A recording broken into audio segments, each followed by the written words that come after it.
num segundo momento, eu queria só fazer com vocês um breve panorama do nosso sistema jurídico na atualidade, para depois, ato contínuo, eu falar propriamente dessa questão do ativismo. Porque o ativismo, na verdade, é uma consequência muito clara de um problema mais grave do nosso Estado brasileiro. Qual? Uma crise institucional de todos os poderes. Normalmente, o grande tema dos constitucionalistas é falar do poder judiciário, dos princípios, não sei, tem milhões de manuais discutindo o que são princípios e o que eles significam. E ninguém problematiza o papel das outras instituições do Estado, porque elas são, de per si, consideradas ruins. Então, eu crio aquela ideia. O poder legislativo ele não serve para nada, ele é corrupto, e ele não agrega em absolutamente nada. E aí tem um autor que fala o seguinte: nós emolduramos um juiz ideal, o julgar ideal, porque o juiz é virtuoso e ele vai fazer sempre o que é bom para nós, ao lado de um legislador que sempre é má pessoa, de per si. E aí a gente cria uma questão. Nós não nos percebemos de um problema muito mais grave no direito brasileiro. Qual? A crise das instituições. Aqui eu estou falando da crise do Poder Legislativo. E o Poder Legislativo no direito brasileiro ele tem um problema muito mais grave do que a própria corrupção que nós todos conhecemos. Ele tem um problema de crise da nossa própria democracia representativa. Não sei se vocês já perceberam, mas, por exemplo, Portugal, muitas vezes, e outros países europeus, quando começa uma legislatura, se apresenta uma agenda, uma pauta do que o parlamento vai votar naquela legislatura. E, no final, se apresenta uma prestação de contas do que eles votaram. Aqui, quando assume uma nova legislatura no Congresso Nacional, você não tem ideia do que eles vão votar. E, no final, você também tem menos ideia do que eles votaram. Na verdade, votaram, né, Fred? Fizeram umas leis agora em julho que não mudaram nada no Código de Processo e que tem mais algumas leis novas no sistema. Inclusive a do mandato de segurança, que também não agregou absolutamente nada, acho que criou mais problemas para nós. Mas eles legislam isso. Mas ninguém problematiza, e nós todos não nos preocupamos em criar mecanismos para que o próprio poder legislativo tenha pauta, tenha agenda. Do mesmo modo, o Poder Executivo. Nós criticamos o tempo todo as políticas públicas que são levadas a cabo pelo Executivo. E aí, como eles não fazem as políticas públicas de modo adequado, resta uma suplência imediata do sistema, dentro da tripartição de funções. Todas as vezes que uma das funções, um dos poderes, ele não cumpre a contento a sua atividade, eu desago esse poder para outro desses. E, no caso, o escolhido da vez é o Poder Judiciário. Então, se eu não consigo, se eu tenho um legislativo corrupto, um executivo inoperante, então vamos todo mundo para o judiciário. E aí cria-se um grande fenômeno, que é o fenômeno da judicialização de tudo em nosso país, no sentido de tudo ser levado ao Poder Judiciário para ser resolvido.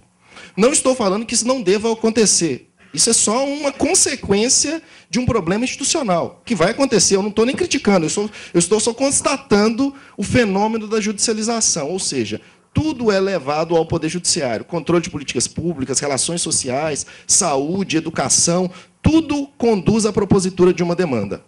E aí, dentro desse panorama, eu percebo que a litigiosidade, a própria litigiosidade, ela se modificou. Porque não dá mais para estudar direito pensando na litigiosidade individual que nós nos formamos normalmente na graduação. Normalmente, quando a gente vai dar aula de processo, a gente fala da litigiosidade individual. É o problema do fulaninho, do Joãozinho, que brigou com a Mariazinha, quer separar, ou o problema do fulano, que quer pegar a propriedade do outro. Esse é um tipo de litigiosidade.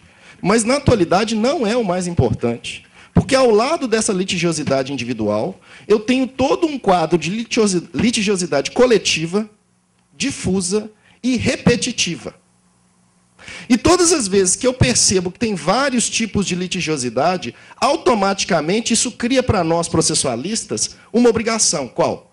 Criar um mecanismo processual adequado para resolver todos esses tipos de litigiosidade. Especialmente um que cria zilhões de ações perante o Poder Judiciário, que são as demandas, a litigância serial ou a litigância em série, ou a repetitiva, como é conhecido no Brasil. Por Porque todas as vezes que eu tenho essa avalanche de ações, judicializando tudo, eu tenho que criar mecanismos processuais próprios para permitir o julgamento desse tipo de causa. E aqui eu preciso criar o quê? Um procedimento adequado para cada um desses tipos de litigiosidade. Aqui, só um breve parênteses, eu não estou fazendo defesa nenhuma pela criação de novos procedimentos especiais no país. A ideia das tutelas diferenciadas, que vem lá do direito italiano da década de 70. Uma ideia até interessante e óbvia. O processo ele tem que se adaptar ao direito material e eu devo construir um procedimento adequado a cada litígio. Essa ideia realmente ela é adequada, só que ela tem um problema no nosso país. Qual? Nós, no Brasil, nós não somos especializados.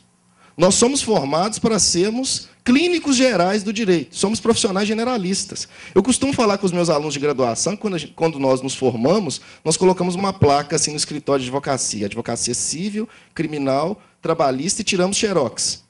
Ou seja, fazemos qualquer negócio. Porque a nossa formação é predisposta para essa concepção generalista. Para um profissional generalista, você criar 100 procedimentos diferentes, isso vai funcionar?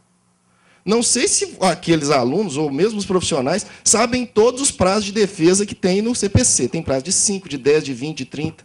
Todos os sabores. Isso agrega alguma coisa em níveis de eficiência para o sistema? Eu falo para vocês, pelo menos a meu modesto entendimento. De jeito nenhum, nada. Nada. Você criar diferenciação procedimental máxima não agrega nada. Agora, isso não significa que esses tipos de litigiosidade não devam ser tratados processualmente de modo diverso. Isso é diferente. Agora, a tendência de uma criação de procedimentos, a ideia da tutela diferenciada, que de uns 5 anos para cá no Brasil virou o tema do momento. Então, vamos falar de tutela diferenciada, que é uma teoria, uma concepção lá do professor André Protopisani, lá desde o início da década de 70 e tal, interessante, que funciona em alguns países europeus nos quais o profissional é especializado. Agora, num sistema igual o brasileiro, que nós somos generalistas, não vai funcionar nunca, mas eu fecho parênteses. E nós temos ainda um outro problema. Qual? Se eu tenho todas essas litigiosidades, e uma delas, que é a repetitiva e a coletiva, me traz um problema. Qual? Especialmente em países como o Brasil, a África e a Índia.